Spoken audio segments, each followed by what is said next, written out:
Bħala parti mill-attivitajiet ta' jum il-ħaddiem, il-Fondazzjoni Ideat se tella diskussjoni dwar il-paga minima f'pajjiżna. Din id-diskussjoni se ssir wara l-Gvern waqqaf kummissjoni li xogħla u li toffri rakkomandazzjonijiet kull 4 snin dwar il-paga minima u dan sabiex ikun assigurat li l-ħaddiema b'mod speċjali dawk l-aktar vulnerabbli jibqgħu jingħataw dak kollu li huwa meħtieġ sabiex jibqgħu mexxin fis-soċjetà.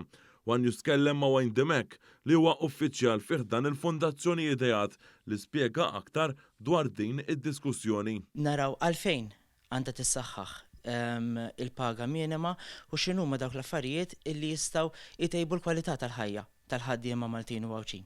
Demek kompla jispjega magħna se tikkonsisti din id-diskussjoni. Min din l-attività ħajkolna kelliema minn diversi oqsma, tajjeb fosthom rappreżentanti tal-ħaddiema u anke ta' min iħaddem, ħajkolna ekonomista kif ukoll persuni li ġejjin qasam soċjali fejn flimkien ħankunu qegħdin niddiskutu kif nistgħu nsaħħu il-paga minima. Din id-diskussjoni se ssir l-4-26 ta' April fiċ-Ċentru Nazzjonali Laburista fis-6 ta' filgħaxija. Kulħadd huwa mistieden jattendi.